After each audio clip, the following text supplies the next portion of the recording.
Good morning students. आज हम लोग पढ़ेंगे क्लास 10th की एक कविता फायर एंड आइस, जिसको लिखा है रॉबर्ट फ्रोस्ट ने। रॉबर्ट फ्रोस्ट एक अमेरिकन पोएट है। आप लोग इनके बारे में पहले भी पढ़े हैं। क्लास 9th में भी इनका एक पोएम आप लोगों ने पढ़ा है, द रोड नॉट टेकन। ये जो पोएम है फायर एंड आइस, ये पोएम एक सिंबॉलिक पोएम है। सिंबॉलिक पोएम मतलब क्या हुआ? सिंबॉलिक पोएम मतलब हुआ कि इसमें जो वर्ड यूज हुआ है वो किसी चीज का सिंबल है।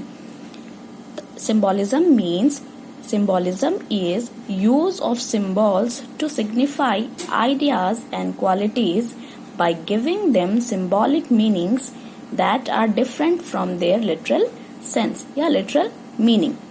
मतलब जो कोई वर्ड का यूज हम लोग कर रहे हैं उसका लिटरली मीनिंग नहीं देख के, उसका लिटरली सेंस नहीं देख के, उसका सिंबॉलिक मीनिंग को हम लोग देखेंगे। जैसे फॉर एग्जाम्पल टाइम, हम लोग बोलते हैं ना time is money, don't waste your time, time is money. अपना टाइम को बर्बाद मत करो। क्यों? क्योंकि टाइम क्या है? मनी है। एक बार चला गया तो फिर वापस लौट के नहीं आता है। उसी तरह इस पोयम में रॉबर्ट फ्रोस्ट ने फायर और आइस इन दोनों वर्ड के लिए एक सिंबॉलिक मीनिंग बताया है। फायर का सिंबॉलिक मीनिंग उन्होंने बताया है डिजायर या पैशन, मतलब इच्छा। किसी भी चीज को, किसी भी काम को, किसी भी चीज को पाने की जो इच्छा हमारी होती है उसको हम लोग क्या बोलते हैं? डिजायर। और वो किसका सिंबॉलिक मीनिंग है? फायर का। और ऐसे फायर का लिटरल मीनिंग क्या होता है? आग। और आइस का लिटरल मीनिंग क्या होता है? बर्फ। लेकिन उसका सिंबॉलिक मीनिंग यहाँ पे पोएट ने यूज किया है हेट्रेड, मतलब नफरत। फायर के लिए जब हम लोग किसी व्यक्ति के बारे में बता रहे हैं जो कि बहुत पैशनेट है अपने किसी काम को करने के लिए, तो हम लोग क्या बोलते हैं? The person is burning with fire. ये एग्जाम्पल हम लोग देते हैं कि उसके अंदर उस काम को करने की पूरी आग है। और आइस मतलब किसी भी चीज को जब हम लोग बोलते हैं he is as cold as ice, मतलब वो, इसका मतलब ये नहीं हुआ कि वो आइस की तरह ठंडा है, नहीं।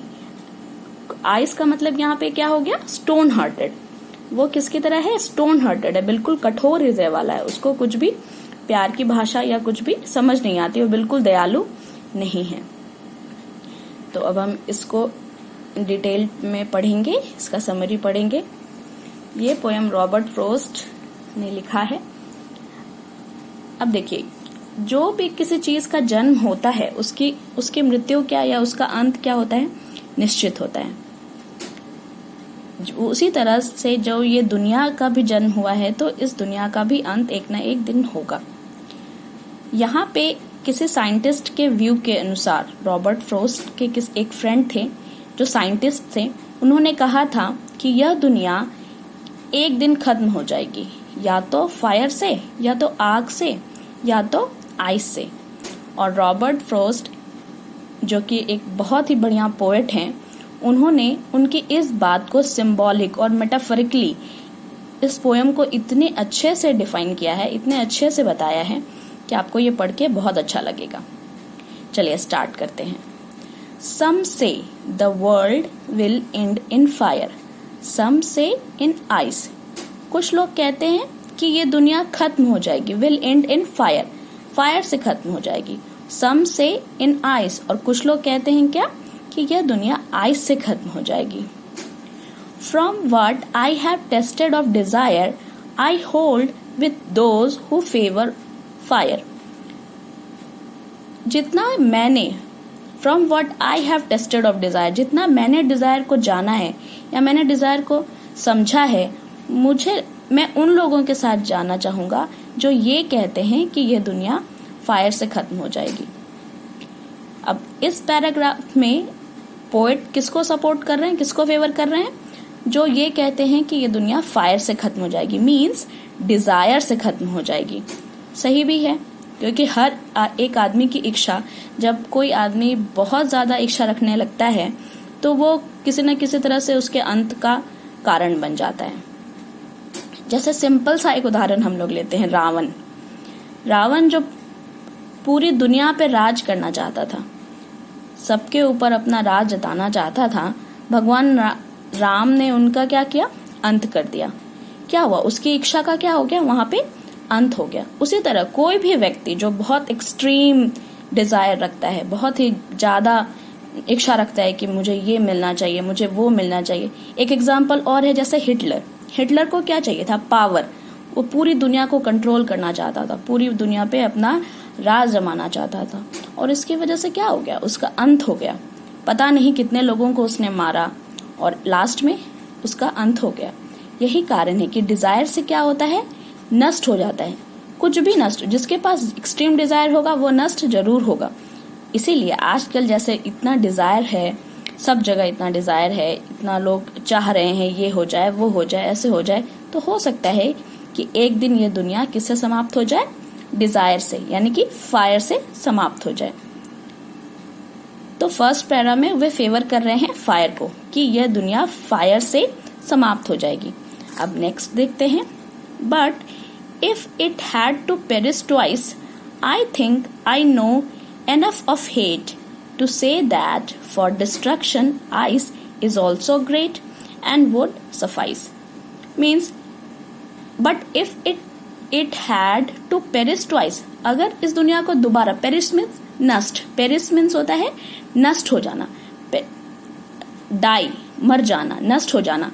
तो अगर इस दुनिया को दोबारा मरना पड़े तो मैं सोचता हूं कि हेट भी काफी है, उतना ही जितना कि फायर काफी है इस दुनिया को डिस्ट्रक्ट करने के लिए। और ये जो आइस है, जो हेट का सिंबॉलिक वर्ड है, वो भी इस दुनिया को उतना ही अच्छी तरह से समाप्त कर सकता है जितना कि डिजायर और फायर कर सकता है। अब सोचिए कि अगर इतना आजकल नफरत भरा हुआ है, घृणा भरी हुई एक दूसरे के मन में, एक दूसरे के प्रति, तो क्या करना चाहते हैं लोग, एक दूसरे को उसके लिए मेरे प्रति क्रोध है तो उसे हम खत्म कर देना चाहते हैं। तो हेट की वजह से भी क्या होगा, ये दुनिया डिस्ट्रक्ट हो जाएगा। एक टाइम ऐसा आएगा जब हेट भी इतना ज्यादा पावरफुल हो गया, इतना ग्रेट हो गया है, इतना सफिशिएंट हो गया है कि वो भी एक दिन इस दुनिया को डिस्ट्रक्ट कर देगा। जैसे अभी लाइव एग्जाम्पल हमारे पास चल रहा है, चाइना और अमेरिका चाइना को बोल रहा है कि ये कोविड-19 आप नहीं लाया है, ये जानबूझकर यहाँ पे किया गया है, और इस वजह से क्या हो रहा है, दोनों कंट्री के बीच में हेट बढ़ते जा रहा है। अब क्या कर रहा है अमेरिका, क्या कर रहा है, एक मिसाइल बना रहा है कि वो क्या कर सके, चाइना को खत्म कर सके। तो यहाँ पे क्या हो रहा है, हेट, और इस हेट की वजह से, इस नफरत की वजह से क्या होगा, दुनिया समाप्त हो जाएगा। वही कह रहे हैं पोएट। बहुत पहले 1920 ईस्वी में इस बात को भाप गए थे कि एक टाइम ऐसा होगा जब इतना नफरत आ जाएगा कि पूरी दुनिया को वो समाप्त कर देगा। तो आप लोग समझ गए होंगे दोनों का अर्थ, कि पहले पैराग्राफ में पोएट कह रहे हैं कि फायर की वजह से, डिजायर की वजह से दुनिया समाप्त हो सकती है, और दूसरे पैराग्राफ में वो ये भी कह रहे हैं कि हेट यानी कि आइस की वजह से भी दुनिया समाप्त हो सकती है। ये आप लोगों को हो सकता है समझ आ गया होगा।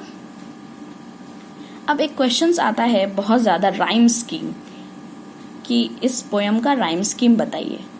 तो राइम स्कीम क्या होता है, राइम स्कीम होता है the ordered pattern of rhymes at ends of the lines of a poem or a verse।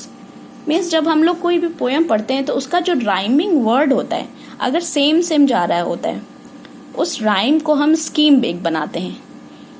जैसे ये जो है ये 9 लाइन का पोयम है, ऐसे पैराग्राफ वाइज हम लोग लिखते हैं, लेकिन चूंकि ये लगातार लाइन का पोयम है तो इसको हम लोग क्या करेंगे, 3 लाइन में बांट के इसका राइम स्कीम बनाते हैं। अब इसमें राइमिंग वर्ड्स को ढूंढते हैं। फर्स्ट में सबसे पहले लाइन में है फायर, फायर हो गया राइमिंग वर्ड, आइस तो फायर का राइमिंग वर्ड नहीं है, तो डिजायर हो गया। तो जब सबसे पहला जो हमें फायर मिला उसको हम लोग लिखेंगे ए, फिर डिजायर, इसको भी हम लोग क्या लिखेंगे, ए, फिर थर्ड लाइन में हम लोग, फोर्थ लाइन में फिर मिला फायर, ए, उसके बाद फिर toys, hate, ice, great, suffice. अब तो नहीं है कोई इससे राइमिंग, नहीं। तो फिर उसके बाद हम लोग नेक्स्ट देखते हैं। तो नेक्स्ट लाइन में था आइस, अब आइस को हम लोग लिखेंगे बी। अब बी, उसके बाद आइस का राइमिंग वर्ड ट्वाइस, यहाँ पे भी आइस आ रहा है ट्वाइस, तो यहाँ पे भी बी लिखेंगे। फिर इसके बाद हेट नहीं आइस, फिर यहाँ पे बी लिखेंगे। फिर ग्रेट नहीं सफाइस, यहाँ पे भी आ रहा है राइमिंग वर्ड, फिर इसको बी लिखेंगे। फिर थर्ड नंबर हम लोग देखेंगे क्या आता है, हेट। हेट को हम लोग सी लगाएंगे और ग्रेट को हम लोग सी लिखेंगे। तो 3-3 करके इसको हम लोग बांट के लिखेंगे। तो राइमिंग स्कीम क्या बनेगा, a b a, a b c, b c b. इनके बीच में कोई भी कॉमा नहीं होगा और कोई भी डॉट नहीं लगता है। राइमिंग स्कीम पे हम लोग एक डिटेल्ड पढ़ाई करेंगे, इसके बारे में पूरा एक क्लास लेंगे तो आप लोगों को अच्छे से समझ आ जाएगा।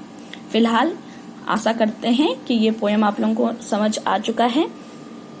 इसमें कुछ वर्ड मीनिंग्स हैं, difficult word meanings, favour, Paris, suffice, destruction, enough, सबका मीनिंग यहाँ हम लिख दिए हैं, आप लोग देख लीजिए।